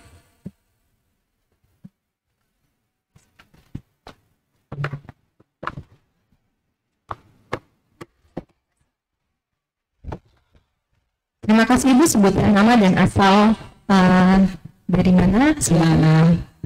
Selamat sore. Assalamualaikum warahmatullahi wabarakatuh. Waalaikumsalam warahmatullahi wabarakatuh. Saya Arianggari Harapan, saya pensiunan dari FIB UI. Tadi tertarik dengan pemilahan sampah dan composting itu. Satu yang menggelitik buat saya dari tadi edukasinya terutama untuk anak-anak ya, Ibu Bapak. Apakah tidak terpikir juga untuk mengedukasi ibu-ibu rumah tangga, karena dia ini yang pegang kunci sebetulnya di rumah tangga kan. Saya pernah mencoba ke BAGRT, saya bilang apa kita nggak mau coba di RT ini untuk mulai memilah begitu, karena sampah di RT saya itu memang diambil. Saya sudah mencoba sendiri untuk memilah sampah, tapi ya benar seperti yang dikatakan tadi, sudah capek-capek saya pilah antara organik dan non-organik, sama tukang sampah diambil semua dijadikan satu di truknya gitu. Kan nggak mungkin nanti di TPA dia pisahkan lagi udah jadi satu seperti itu. Jadi saya berpikir gimana caranya ya, kalau misalnya ada cara gitu, terutama untuk para ibu-ibu ini loh, karena ibu-ibu ini memang pegang kunci di rumah kan. Pada akhirnya semua itu kata akhir pada ibu gitu. Apakah kira-kira ada kemungkinan ke sana? Terima kasih. Baik, terima kasih Ibu. Oh ya, untuk penanya akan mendapatkan hadiah ya dari UI di sini. Jadi silakan untuk yang akan bertanya selanjutnya bersiap-siap. Mungkin silakan mau tolong nih yang berurusan dengan ibu-ibu mungkin. Ya, terima kasih Bu Indri, terima kasih Bu pertanyaannya. Ya memang dari tadi kita bicara untuk anak-anak ya, diharapkan 30 tahun lagi mereka menjadi ibu gitu, sehingga lebih baik gitu. Tapi sebenarnya kami juga sudah melaksanakan kegiatan Tengmas ini, seperti tadi Pak Dipo bilang, ibu-ibu PKK sedepok gitu, udah pernah kita training, kita berikan pelatihan.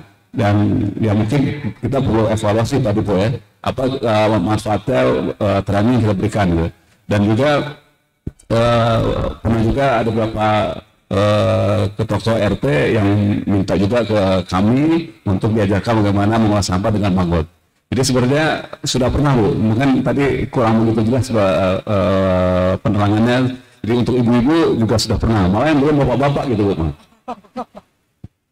Baik, mungkin silakan Pak Dipo. Ya, saya tambahkan sedikit Bu. Iya, Bu, jadi waktu itu memang pernah kembali lagi itu by request. Jadi kami sangat welcome kalau seandainya misalnya kelompok dari RT Ibu misalnya, oh saya juga pengen dong diedukasi bagaimana meningkatkan nilai ekonomi untuk ibu-ibu rumah tangga, misalnya pengolahan sampah. Kami welcome, misal, oh saya ingin diberikan edukasi terkait bagaimana dengan dekomposer, atau bagaimana memanfaatkannya dengan maggot misalnya. Kami sangat welcome, nanti saya berikan kartu nama saya Bu. Jadi ini yang kami lakukan, by request, mereka teman-teman meminta ke kami, kemudian kami siapkan waktu dan tempat. Jadi biasanya kami laksanakan di kompleks laboratorium Parangtopo. Di situ kami berikan contohnya, kami berikan edukasi, dan kalau perlu bisa langsung praktek seperti itu. Kami bisa, Pak Mufti di sini bisa memberikan gambaran peningkatan nilai ekonominya seperti apa yang tadi sudah dijelaskan. Itu bisa kita lakukan, dan sekali lagi kami welcome Bu, karena yang punya masalah itu sebenarnya bukan kami, tapi masyarakat yang punya masalah. Kalau seandainya ada komunikasi permintaan, insya Allah kami siap. Ya, terima kasih, Bu. Mungkin saya mau menambahkan sedikit saja, Bu. Kalau praktisnya ya, Bu, ini yang kami lakukan di RT saya juga seperti itu adalah memang tidak bisa mengandalkan pengangkut sampah ya, Bu. Jadi biasanya kita sepakat dengan pemulung, tapi pemulung yang mungkin sudah jelas dia pengadahnya siapa. Jadi kita menyepakati apa saja sih yang bisa didaur ulang gitu ya. Jelaskan misalnya botol-botol seperti ini gitu ya, PET gitu ya, Bu. Atau kertas, tapi kertasnya harus kering. Jadi kita punya daftar nih, ini yang bisa didaur ulang. Jadi biasanya itu yang dipisahkan tapi jadi satu wadah. Jadi misalnya tidak perlu kaca, plastik, kertas, enggak, jadi satu, ini yang didaur ulang. Kemudian biasanya kita menyepakati, Bapak di pemulungnya atau Ibu bisa mampir ke tempat kami berapa kali seminggu gitu. Misalnya dijadwalkan misalnya Rabu dan Jumat gitu, si pemulung ini mengambil sampah daur ulang. Itu satu, berarti udah berkurang, biasanya sudah berkurang 20% Bu sampah daur ulang. Kemudian ya organiknya biasanya 50-60%, jadi ini yang paling besar. Nah, karena seringkali tidak bisa mengandalkan pengangkut sampah, yang biasanya kita lakukan adalah pertama memastikan siapa tahu di sekitar situ bisa memang mengolah sampah organiknya tadi, misalnya nanti lewat pelatihan dengan Pak Dipo ya, apakah misalnya dengan pengomposan lewat takakura, atau mungkin bahkan bisa anaerobik tadi biogas gitu ya, itu reaktor biogas yang skala komunal itu nggak terlalu mahal kalau Bu, misalnya di kisaran 2 sampai 6 juta tuh bisa. Jadi bisa patungan misalnya naruh di satu tempat yang mungkin tersedia, kemudian itu mengolah sampah organiknya. Atau bisa juga kita nelusurin ke TPS 3R. Kadang-kadang kalau di kota-kota besar tuh sudah punya fasilitas namanya TPS 3R yang merupakan sebenarnya fasilitas negara, biasa dikelola masyarakat. Itu hampir pasti ada fasilitas pengomposan gitu. Nah, tapi belum tentu ya. Kadang-kadang ada yang sampahnya diangkutnya ke TPS 3R yang ada pengolahan sampah organiknya di Jabodetabek itu ada beberapa. Tapi nggak semuanya seperti itu. Jadi itu opsi lain. Ya, nanti tinggal residu tanda kutip. Nah, residu ini aja yang kita kasih ke tukang angkut sampah. Itu jadi paling tinggal 30-40%. Bisa dari dua sisi ya, masih banyak, tapi di sisi lain kita udah mengurangi. Jadi memang kita yang menyepakati mau memilah sampah seperti apa, dengan masing-masing kita tahu pengadahnya tanda kutip siapa, seperti itu sih Bu. Mungkin lebih enak di hati karena jadi tidak sakit hati ya kalau melihat sampahnya tidak bermanfaat setelah kita pilah. Mungkin. Terima kasih Pak Mufti, Pak Dipo dan Bu Cindy.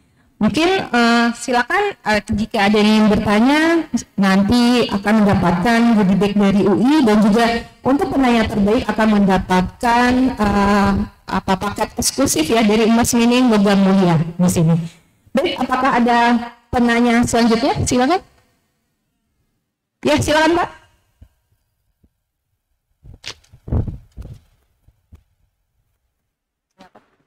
Nanti kita tepuk tangan ya, pilih mana yang terbaik.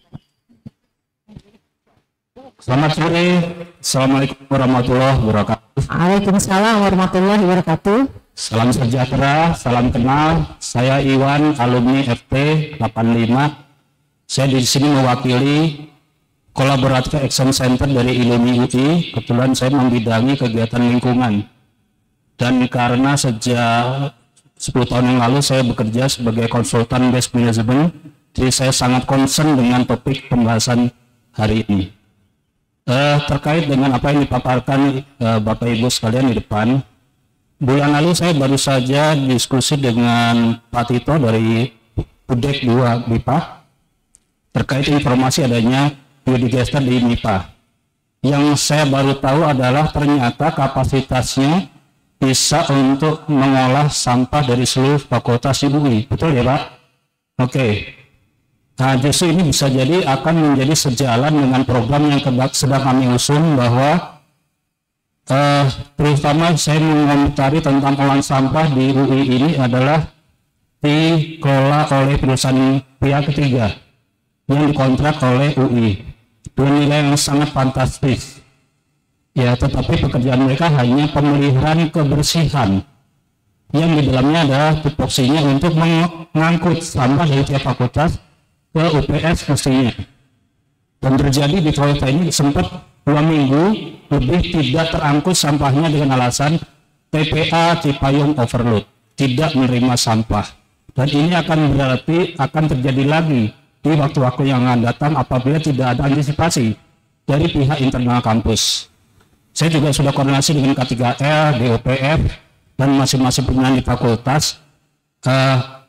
Mereka masih belum punya satu program yang jelas, yang clear, bagaimana mengolah sampah di kampusnya masing-masing, bagaimana mengurangi sampah itu, karena sudah ada pihak ketiga yang tadi mendapatkan kemenangan dari pihak UI. Apabila Bapak Ibu tadi berbicara tentang UI Zero Waste, itu sangat dimungkinkan. Kenapa? Karena kita punya SDM yang sangat mumpuni, sangat mempunyai kapasitas dari segi keteknikan, keekonomian, edukasi, ya semua kita lengkap di sini di UI. Nah, kami di ILUMI sendiri punya beberapa alumni dari berbagai fakultas yang mengurusi hal ini. Artinya kita nggak usah khawatir kita perlu pihak lain untuk mengurus kita sendiri. Kalau aktivitas kita sendiri dari dosennya, mahasiswanya, para pimpinan yang nggak yakin, ya kan seharusnya seperti kita ngeluarin 60 M setiap tahun buat apa? Cuma buang sampah ke TPA. Padahal kalau ibu jadi cerita tentang sesuatu pengelolaan yang baik, itu bisa sangat tidak berbanding kepada mahasiswa kita. Nah, artinya itu bahwa saya setuju kalau itu memang bisa dilaksanakan. Jadi sini saya tidak bertanya, tetapi kalau Bapak Ibu sepakat, ayo kita sama-sama membuat program buat sampah di UI yang terpadu, yang ramah lingkungan. Ya, teknologi kita bisa cari bahkan di internal alumni sendiri kita bisa. Jadi jangan sampai mengandalkan pihak luar, menunggu bantuan dari perusahaan A, perusahaan B, perusahaan C. Kenapa kita tidak membuatnya sendiri? Sudah banyak alumni dan bahkan mahasiswa pun sekarang sudah punya inovasi-inovasi. Kita punya Direktorat Inovasi Sains Eropa, buat apa? Itu mengembangkan inovasi-inovasi kreativitas mahasiswa dan alumni. Nah, inilah sarana kita membuktikan pada dunia, membuktikan pada mahasiswa. UI punya kemampuan itu. Jadi bisa memberikan contoh kepada kampus yang lain.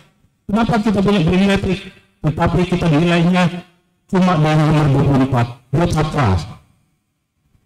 Jadi kalau itu kita tidak merasa puas, ayo kita tingkatkan bareng-bareng. Untuk ada di sini, ada Pak Lutfi, ada yang lain, ayo sama-sama kita berjuang demi UI yang ZS. Terima kasih. Waalaikumsalam warahmatullahi wabarakatuh. Terima kasih Bapak atas semangat yang memang ke depan tujuan kita adalah UI bisa zero waste seperti itu. Mungkin ada tanggapan dari Bapak Ibu, silakan. Ya.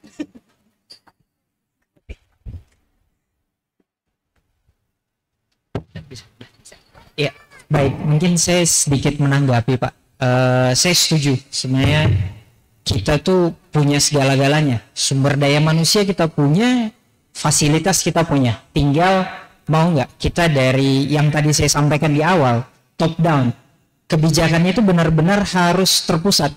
Kalau seandainya hanya jangankan keinginan dari individu, keinginan dari satu fakultas saja itu nggak akan kuat.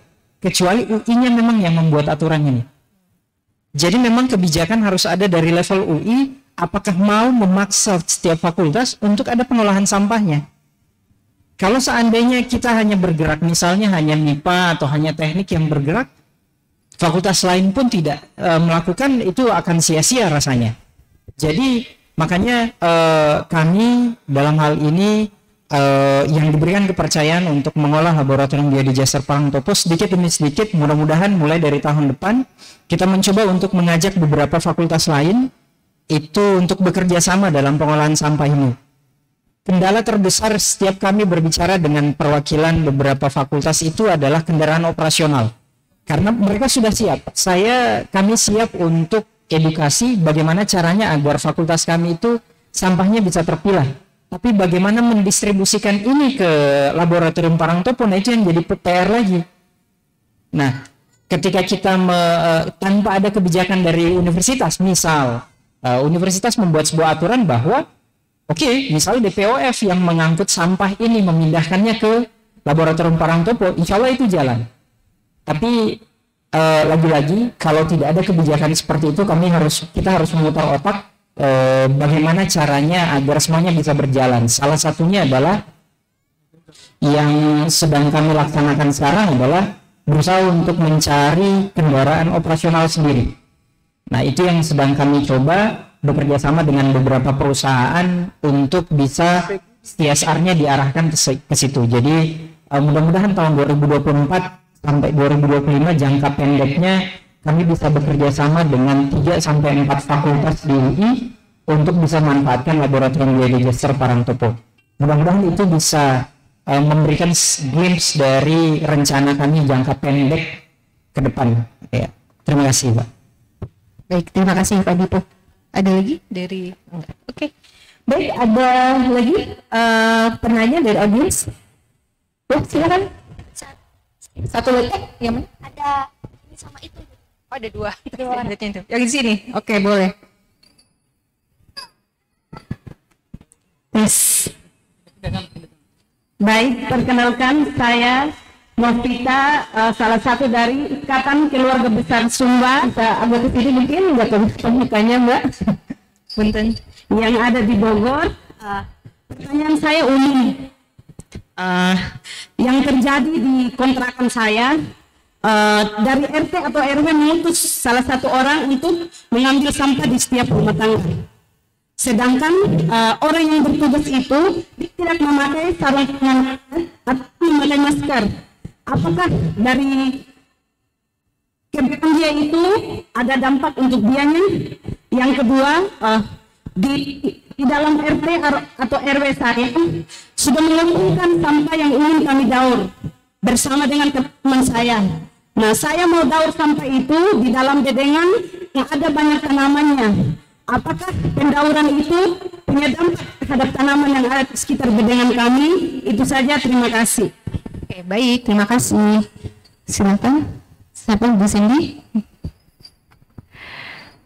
Iya, masalah K3 dalam pengangkutan sampah ya, ini memang sangat dilematis karena di satu sisi memang ada dampak pasti ya, karena gas, kalau dari organik kan ada gas-gas yang membusuk, seperti yang mengandung sulfida atau metana gitu ya, ini tidak baik, biasanya konsentrasinya tinggi dan tidak baik kesehatan, termasuk volatile organik karbon ya, ini juga tidak baik. Jadi itu di satu sisi kita mengetahui itu, tapi di sisi lain memang sangat tidak praktis untuk mengangkut sampah seharian dengan masker dan sarung tangan, karena kami di teknik lingkungan salah satu pekerjaannya itu mengukur volume dan komposisi sampah ya. Jadi kita ngambil sampah ratusan kilo, terus kita harus memilah-milahnya gitu ya, nimbang itu baru 15 menit tangan kita udah basah tuh, keringetan soalnya panas, dan sampah itu kan panas ya, mengeluarkan panas gitu, jadi tambah panas lagi. Jadi memang sangat tidak praktis kalau untuk pakai sarung tangan. Mungkin yang paling maksimal adalah memang menggunakan masker, itu yang biasanya kita sarankan, dan boot, biasanya paling tidak pakai sepatu boot, karena kami pernah ada kejadian salah satu petugas sampah kami meninggal dunia karena tetanus menginjak jarum gitu. Nah, jadi mungkin kalau mau minimal adalah pakai boot dan masker. Kalau pakai sarung tangan memang agak susah gitu ya. Nah, yang memang yang paling diminimalisir adalah sampah yang kita kasih ke petugasnya udah diikat ya. Jadi mereka tidak harus memegang sampah, hanya perlu memegang plastiknya. Tadi yang kedua, kalau mau melakukan pengomposan ya di rumah, di sekitar rumah, itu insya Allah tidak berbahaya Bu. Yang paling penting adalah sampahnya diaduk. Kalau mau hasil akhirnya kompos ya Bu, itu yang penting sampahnya diaduk secara rutin. Jadi jangan dibiarkan menumpuk terlalu lama, karena kalau menumpuk terlalu lama nanti itu sifatnya kita menyebutnya anaerob, tanpa oksigen, nanti jadi bau dan ada gas-gas yang tadi balik lagi berbahaya. Jadi kita menjaga supaya komposnya aerob itu dengan mengaduk secara rutin, dan kalau dengan mengaduk cukup rutin ya, sehari sekali, sehari 2 kali, itu nggak akan bau dan tidak akan berbahaya gitu. Nah mungkin dampak lain adalah dari cairan ya, cairan yang muncul dari proses pengomposan. Itu bisa ditampung aja Bu, sebenarnya lebih baik ditampung. Jadi kalau bisa memang ada wadah compostingnya, nanti airnya bisa dipakai sebenarnya sebagai pupuk cair ya gitu. Bagaimana? Sudah terjawab? Oke, baik. Baik, mungkin itu sesi. Masih ada? Satu lagi? Oke, boleh. Masih ada waktunya?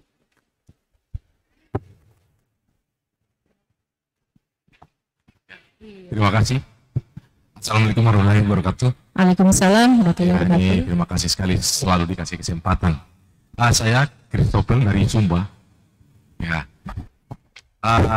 Saya ini tadi sedikit-sedikit bercerita dengan teman-teman dari daerah yang ada di sini.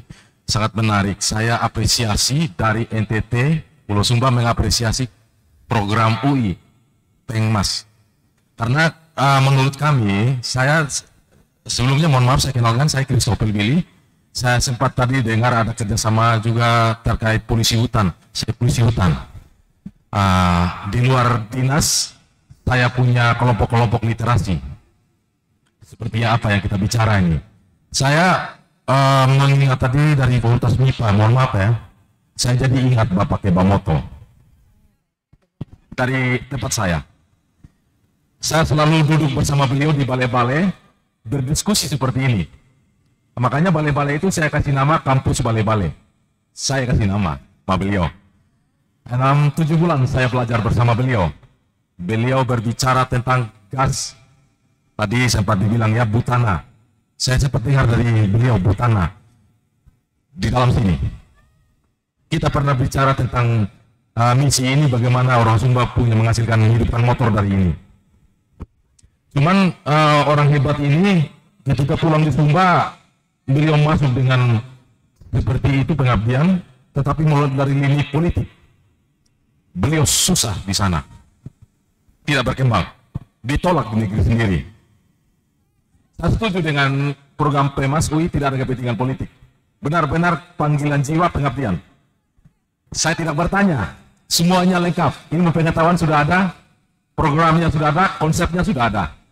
Saya cuma ingin menyampaikan satu usulan. Saya terima kasih sama Bu Deka yang menemukan kami di sana. Literasi budaya, komunitas kecil. Saya terima kasih sama Pak Hendra, sama adik-adik saya tuh, Bu Siva. Masukan saya buat UI, ini kita bicara Pengmas, program keberlanjutan ya. Masukan saya, tidak hanya orang-orang UI yang turun, tetapi UI juga bisa punya akar rumput atau biangnya di sana. Kalau bahasa kami aktivis, pionernya. Komunitas-komunitas literasi karena panggilan jiwa. Kami tidak butuh uang, kami butuh ilmu dan konsep UI. UI sudah lama ada di Sumba, dari Bapak Kebamoto. Sudah ada lama, nama itu sudah keluar. Kemarin pengabdian masyarakatnya di Sumba Barat, UI muncul lagi keluar. Bukan dari Bapak Kebamoto, karena di daerahnya itu karena sudah masuk dari lini politik, susah. Ya, terima kasih buat Pak Hendra sama Ibu Deka. Ya, utulannya gitu. UI tidak hanya di Sumba, ini Bu Deka sama Pak Hendra itu pegang, dia masuk dari lini budaya. Tidak politik, tapi budaya. Pegang komunitas-komunitas literasi karena pengabdian itu murni, panggilan. Militan. Jadi makanya saya bilang dari militan, kalau bisa di setiap daerah juga UI punya komunitas-komunitas mitra yang menjadi bagian dari pengabdian Pemas. Saya tidak tahu komunitas yang lain, tapi saya pribadi saya tidak butuh uang. Saya butuh konsep dan ilmu orang UI. Di Sumba itu susah pupuk, gagal panen, itu daerah agraris dan peternakan. Gagal panen bukan karena hujan, karena terlambat pupuk. Antri pupuk, sudah subsidi, ribut berantem. Nah, saya tertarik tadi itu organik, pupuk POC. Saya pernah dengar dari Bapak Kebamoto. Pupuk cair dan padat, organik. Kalau bisa kita tidak pupuk kimia, urea dan lain-lain, tidak lagi kita 100 kg kita pikul keliling pematang, capek, sakit pinggang. Dalam botol kecil, untuk alat semprot mudah. Kan tidak mesti dari akar, dari batang dan daun kan bisa masuknya. Nah, Bapak Kebamoto mengatakan pabrik pupuk di dalam sawah. Menarik kata-katanya, saya bilang ini bahasa sastra ini. Jadi saya tidak tahu Bapak Kebamoto kasih itu, terus nanti terjadi proses kimia di dalam situ sekaligus menjadi pupuk, pabriknya pupuk di sawah. Ya, saya tidak bertanya. Terima kasih. Kalau bisa besok UI punya seperti yang dilakukan Pak Hendra sama Bu Deka, punya mitra komunitas-komunitas literasi yang memang panggilan jiwa di situ. Jadi ketika orang UI balik, ada orang biangnya di situ, ada virusnya di situ untuk Pengmas. Terima kasih. Ya. Baik, terima kasih. Gimana, mau ditanggapi oleh orang UI? Pak siapa? Pandu. baik? Begitu banyak harapan ya ke depan terkait dengan bagaimana kita bisa mengolah sampah ya. Dan harapannya mungkin ya UI di sini udah punya resourcesnya ya. Jadi ke depan harapannya UI bisa memberikan kontribusi yang lebih berdampak ya kepada masyarakat dan juga terhadap bagaimana pengolahan sampah itu sendiri. Ya minimal dari kampus kami sendiri bisa memberikan semacam contoh ya setidaknya. Harapannya seperti itu. Dan masyarakat pun ketika ingin belajar juga kami sangat terbuka terkait dengan ya entah itu edukasi ataupun juga transfer teknologi di sana. Di sini pada dasarnya kami sebagai peneliti dan juga sebagai pengabdi berharap apa yang sudah bisa coba kami uji cobakan selama di skala laboratorium hingga akhirnya diaplikasikan ini bisa bermanfaat bagi masyarakat. Pada dasarnya seperti itu. Mungkin di sini sebelum saya tutup mungkin bisa dipilih dulu mungkin ya tadi penanya terbaik untuk mendapatkan apa istilahnya paket eksklusif dari Emas Mini Logam Mulia. Mungkin bisa apa ya istilahnya saya mungkin dari penontonnya di sini tadi ada 4 orang yang mengajukan pertanyaan maupun pendapatnya. Mungkin di sini saya minta masukan nih dari para penaudiens hari ini. Mungkin kita bisa dengar dari suara tepukannya yang paling keras ya. Mungkin bapak-bapak juga bisa, bapak dan ibu juga bisa ikutan di sini. Silakan untuk penanya pertama, seperti apa suaranya? Untuk penanya kedua, wah tetap keras juga nih. Penanya ketiga. Penanya keempat sama kencengnya ya. Gimana ini harus mengukur pakai desibel meter kayaknya. Gimana saya kembalikan ke panitia. Apa-apa.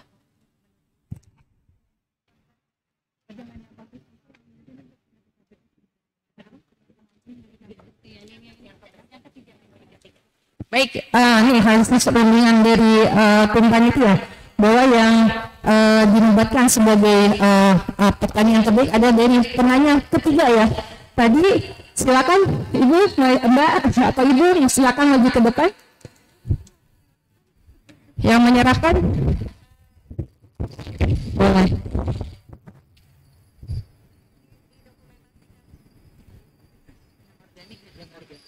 Baik, gimana?